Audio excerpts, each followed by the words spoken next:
Arnaud, bonjour. Tu vas bien? C'est pas ça qu'il fallait dire.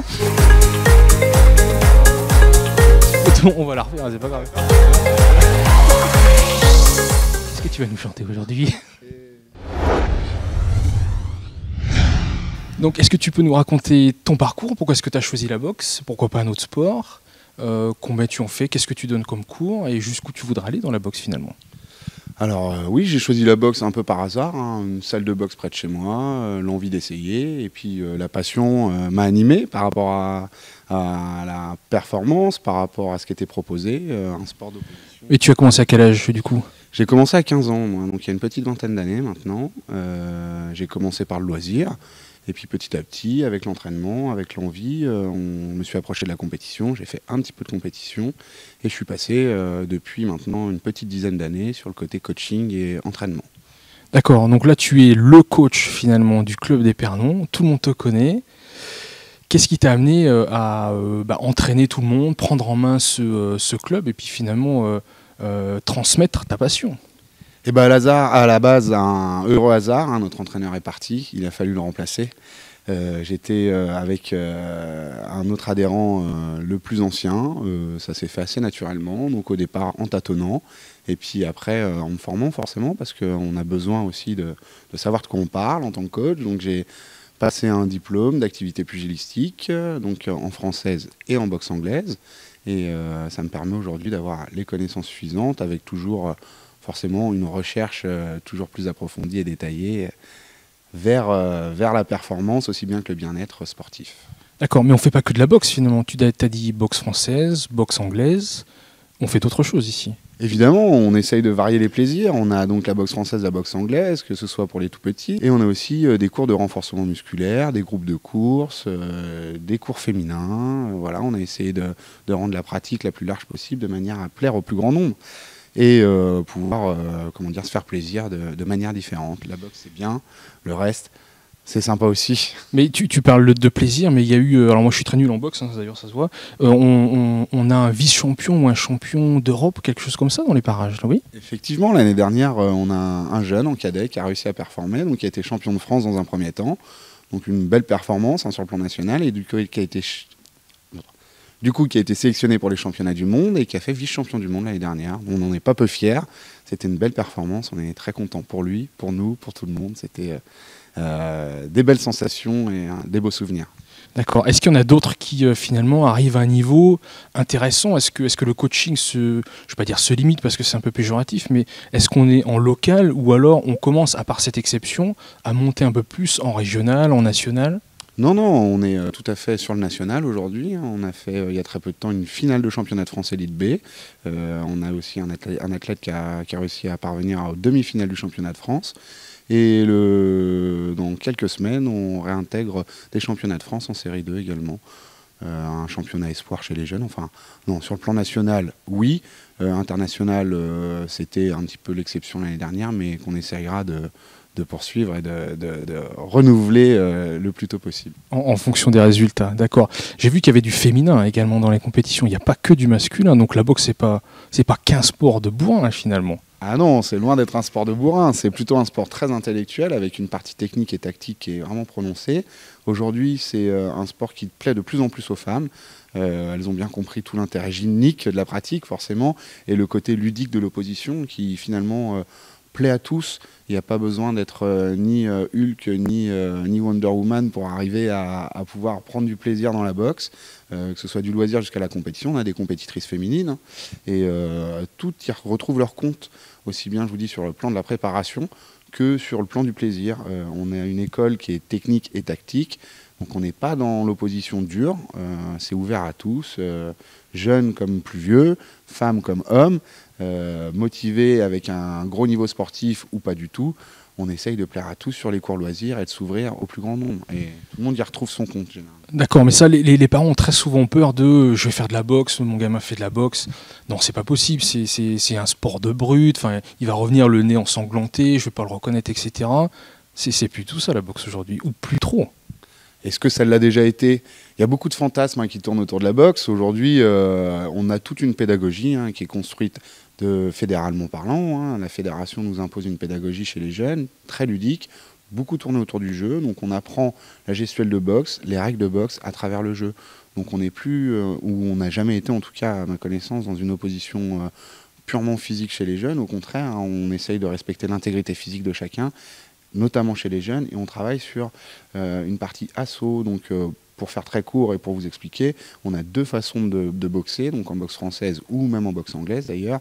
La boxe éducative assaut ou l'assaut en boxe française. Donc là c'est un travail à la touche où on vient donc marquer des points et non pas porter le coup de manière à chercher l'efficacité. Donc on travaille sur la technique, sur la tactique, sur le fait de marquer un point et d'être dans la souplesse du travail et non pas dans le côté bourrin, comme tu as pu mettre en avant. Comme certains ont pu le faire pendant le passé.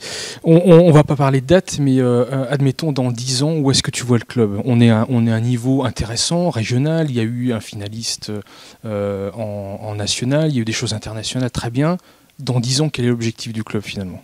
Eh ben, l'objectif, ça va être d'aller toujours plus vers le haut. Il faut savoir que ce club, il est ouvert depuis 91. Que vous pourrez éventuellement sur nos sites et autres supports vérifier, mais on a eu déjà quelques champions de France, c'était pas le premier l'année dernière, il y en aura d'autres, on l'espère, on travaille pour, on a une équipe de compétition aujourd'hui qui est très motivée, et l'idée c'est d'aller le plus loin possible, de faire grossir les effectifs, la masse pour l'élite, j'ai tendance à dire, donc plaire au plus grand nombre dans le loisir, et puis de ce loisir sortir voilà, des compétiteurs qui vont nous amener au plus haut niveau. D'accord, donc ça c'est une partie aspect club. Pour terminer, l'aspect personnel, où est-ce que tu te vois dans 10 ans? Là, tu as fait déjà une bonne route, tu as lancé plein de gamins, enfin tout le monde te connaît dans Épernon. Dans 10 ans, où est-ce que tu te vois? La question, c'est pas encore tout à fait posée, pour être honnête. Dans 10 ans, je me vois bien toujours investi, quoi qu'il se passe. Hein. C'est mon club de cœur ici à Épernon. Avec l'investissement déjà passé et à venir, je ne me vois pas partir du jour au lendemain. Dans 10 ans, on ne sait pas ce que le hasard de la vie va nous proposer, mais j'espère être encore présent, être encore plus qu'actif dans le club, avoir fini de former les jeunes aussi aujourd'hui pour qu'ils prennent la relève au niveau de l'entraînement et pourquoi pas, moi, être plus sur un aspect logistique du club, éventuellement. Maintenant, je ne sais pas. Là, honnêtement. Peut-être plus du conseil technique finalement avec l'équipe que tu es en train de former, l'équipe d'instructeurs que tu es en train de former du coup. Éventuellement, c'est quelque chose qui est déjà en place aujourd'hui. Hein. Je ne suis pas le seul coach à Épernon, mais par contre je suis ce qu'on pourrait nommer directeur technique. On est 6 intervenants sur le club et du coup j'ai en charge l'organisation des coachings pour les intervenants. Donc je leur donne les thèmes et effectivement eux avec leur culture box et leur formation viennent proposer la séance. Alors, donc on a choisi de faire intervenir une ostéopathe professionnelle dans le parcours des vidéos qu'on veut faire, parce qu'on estime que c'est vraiment important l'avant, l'après, le pendant. Est-ce que tu peux nous raconter un petit peu ton parcours, ce que tu as fait pour en arriver là, et également ton implication dans la commune? Oui, alors donc moi je suis ostéopathe depuis 2013, et donc j'ai fait 5 ans d'études dans une école d'ostéopathie à Paris. Et donc depuis, j'ai mon petit cabinet et donc là je suis là aujourd'hui pour aider Arnaud et le club sportif parce qu'en tant que sportive je peux avoir mon petit avis de sportive et d'ostéopathe. Alors tu dis sportive, apparemment, enfin t'es pas une petite sportive, t'es une grande sportive. Tout le monde te connaît dans la commune, un peu comme Arnaud, hein, on a pris les 2 stars de la commune. Tout le monde te connaît parce que tu fais partie d'un club de danse qui s'appelle Move & Co à Épernon. Et qui est super populaire parce que vous faites des représentations tous les jours, vous prenez en charge tous les gamins, toute l'année. Combien vous avez d'inscrits dans ce club? Alors cette année, à peu près 80 adhérents.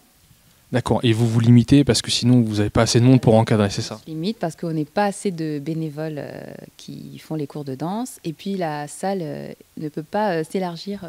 D'accord. Alors du coup, comment est-ce que l'ostéopathie peut aider les sportifs à prévenir l'accident plutôt que de le guérir après? On peut aider donc à avoir les bons gestes pour les échauffements, les bonnes postures aussi, et surtout les gestes de la vie quotidienne, parce que si dans la vie quotidienne on a des mauvaises postures, des mauvais gestes à répétition, on va un petit peu fragiliser certaines articulations ou certains muscles, des choses comme ça. Et après, pendant le sport, il suffit qu'un mauvais coup arrive, et là, comme de base, on va déjà avoir des petites fragilités, des petits déséquilibres, on va se blesser beaucoup plus facilement. D'accord.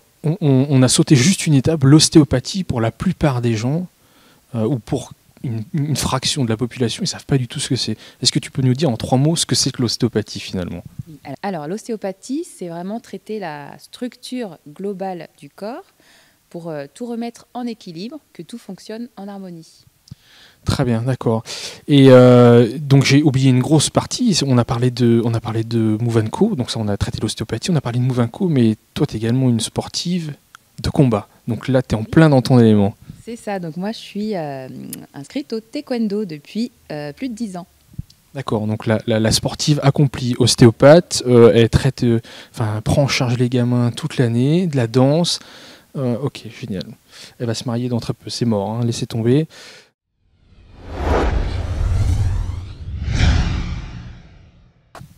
Ok, donc merci pour cette introduction. On se retrouve pour les prochaines vidéos. Est-ce que vous voulez dire un dernier petit mot de motivation pour ceux qui vont nous regarder?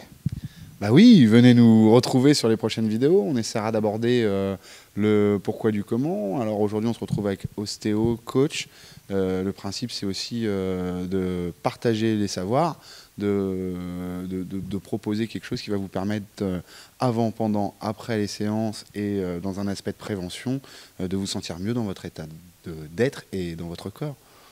Ça colle, Isabelle? Ça colle très bien. Donc on est là pour prévenir, guérir et être en bonne santé sur le long terme avec le sport et l'ostéopathie, pourquoi pas. Merci, à la prochaine. À bientôt.